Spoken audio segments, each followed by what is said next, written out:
saja sih yang membuat saya istri harus bahagia biar prosesnya lancar. Terus saya cuma minta doanya aja dari semua teman-teman agar lancar sampai hari hanya kita lancar. Tapi ini dapat anak perempuan memang ada programnya tersendiri atau kejutan buat Kak Jess sama Kak Vincent? Kejutan. Jadi dari awal kita udah sepakat bahwa kita mau IVF, menjalani progres IVF, tapi dengan tanpa pilihan. Jadi pilihan terbaiknya yang mana? Jadi yang terbaiknya ya dok, yang terbaiknya apa? Nanti jenisnya mau itu cewek mau itu cowok, itu kelas, no problem. Jadi nggak ada proses dengan sengaja kita memisahkan. Kan kalau pemilihan jenis kelamin itu kan kita berusaha memisahkan sperm ya, sperm mana yang kira-kira laki-laki, mana yang perempuan. Ini enggak, mereka berdua memutuskan ketika bayi tabung di Marula itu let's try the best sperm, dan kita ambil best spermnya Vincent, dan kemudian kebetulan jadinya ini bayi yang sudah PGTA yang ya mudah-mudahan ya Vin sampai lahiran Amin. Sehat terus. Dan ini tadi ketahuan perempuan. Tapi dok, prosesnya berapa lama sih dok dalam hal? Ya proses IVF sebenarnya cukup 2 minggu ya. Jadi Vincent sama Jessica kebetulan di Marula IVF Surabaya 2 minggu. Kemudian sisanya ya jarak jauh ya. Jarak jauh. Kita bisa melihat perkembangan embrio jarak jauh. Dan teknologi kita udah sampai ke sana. Dan ini juga berita gembira buat Jessica yang sudah menanti juga ya Jess. Sebelumnya dokter juga udah tahu belum sih dok jenis kelamin yang akan ini? Sudah tahu atau belum sebenarnya kan jenis kelamin itu bisa kita lihat mulai dari USG ya, USG di 4 bulan. Cuman bagaimanapun namanya jenis kelamin 100%-nya waktu lahir. Ya kan kita lihat nih. Cuma secara medis sebenarnya pada usia 16 minggu itu kita sudah kelihatan. Tadi sempat disenggol bahwa Sendiri berarti sudah sesuai harapan berarti ya? Jenis kelaminnya. Sesuai doa sih, karena kan kita pasti sebagai orang tua ya berdoa, berharap yang terbaik.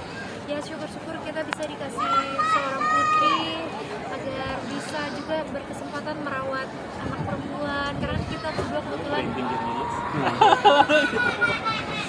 sudah punya 2 laki-laki, anak laki-laki, jadi ya besar harapan bisa dikasih anak perempuan dan ternyata dikabulkan.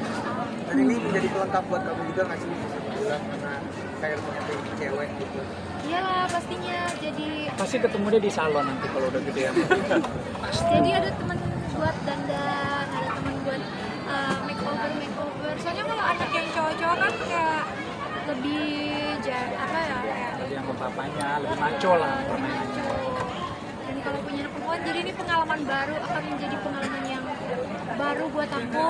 Gimana caranya bisa membesarkan, merawat anak perempuan itu sebenarnya agak deg-degan sih kan, anak perempuan ya, tapi aku benar-benar excited.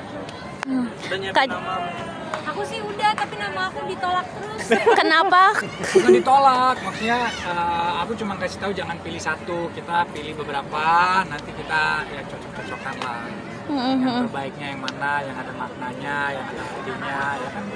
Kalau langsung satu kan terlalu cepet lah keputusannya, dan ini kan masih kurang lebih 4 bulan lagi, jadi masih ada waktu juga untuk mikirin nama-nama yang lain.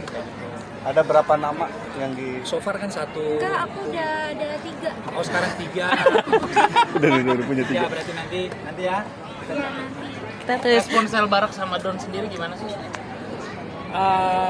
Mereka mah udah Barak kan udah usianya udah 10 tahun. Dan dia juga udah tahu mamanya udah hamil. Dan kita dari awal udah selalu ajak ngobrol, ini gimana ya kalau cewek? Itu dia kasih tahu, ini gimana ya kalau cowok? Nanti dia juga reaksi. Dan sebenarnya tuh dia nggak permasalahin ini cewek atau cowok, karena dia itu yang penting dia selalu mau menjadi kayak ketua leadernya. Jadi dia tuh mau bilang mau cewek mau cowok, I'm happy because I'm the leader. Jadi kalau Don kan masih kecil, jadi dia belum paham. Tapi dia tahu bahwa mamanya lagi hamil gitu. Tapi Don sendiri tadi kayaknya kelingi banget Don sama apa Cranky. sama iya enggak kelingi banget. Ini Oh. manja. Iya.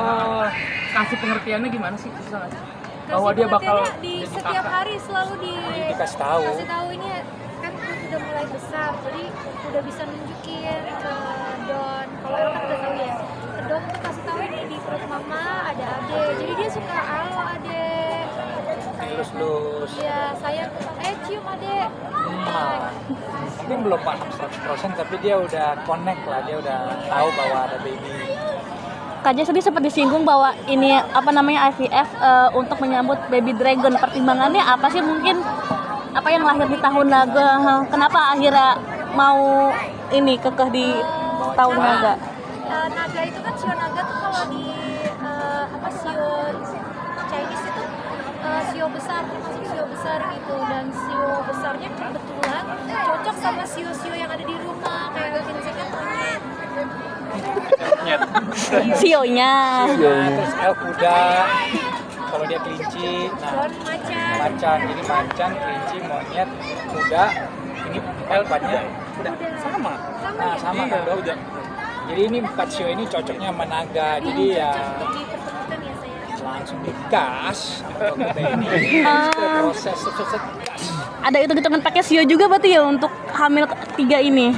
Karena aku emang pengen banget sih punya baby dragon gitu, dan Vincent juga pengen gitu. Jadi ya kebetulan momennya pas nih, dapat momen baby tahun naga di tahun ini, jadi ya Happy lah. udah pas ya, kenapa enggak gitu.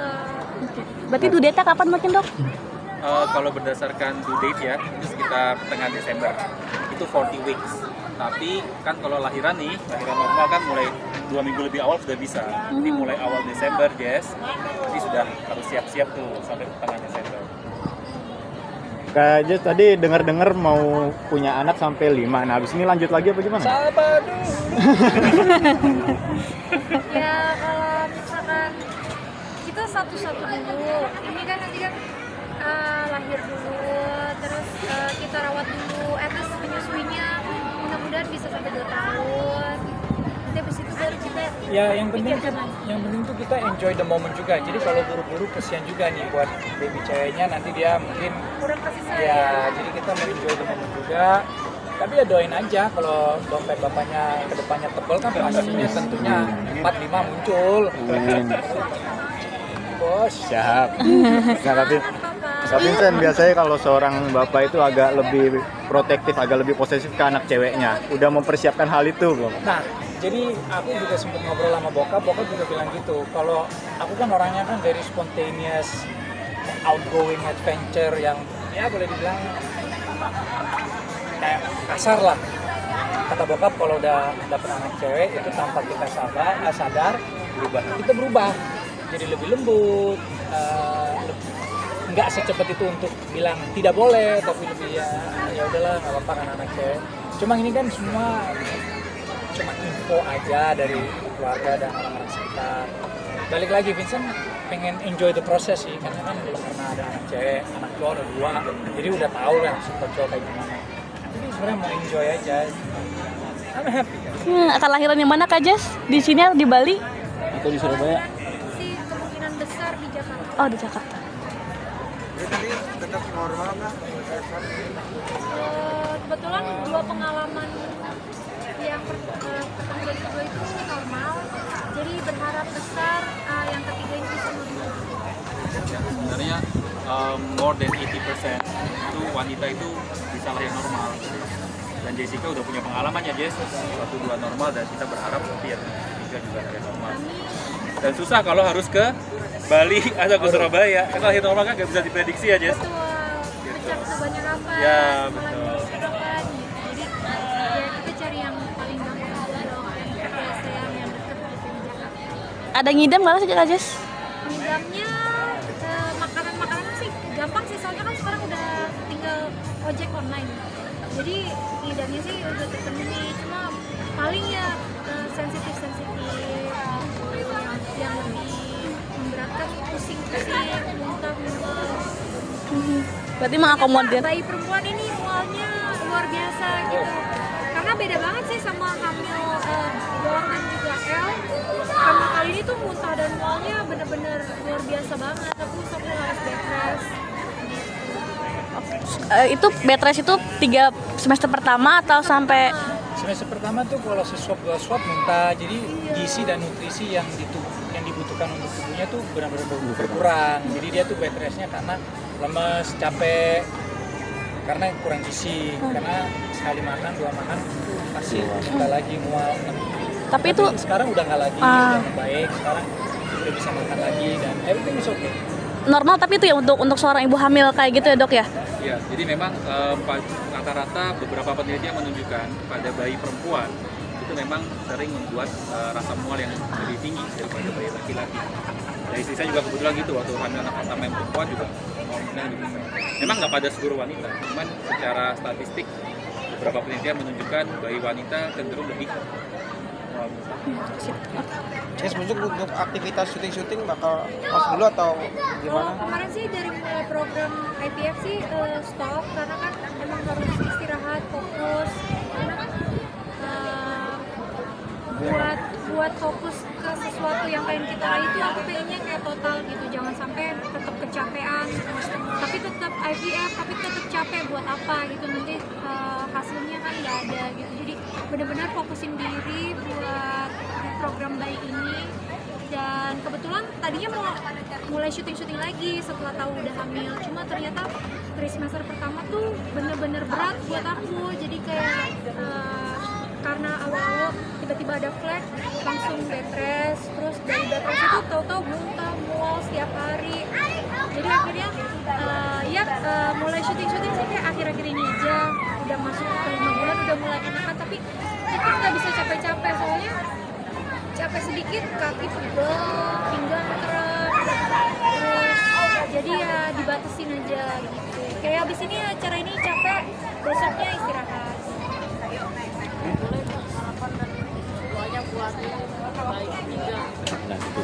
Doa dan harapan.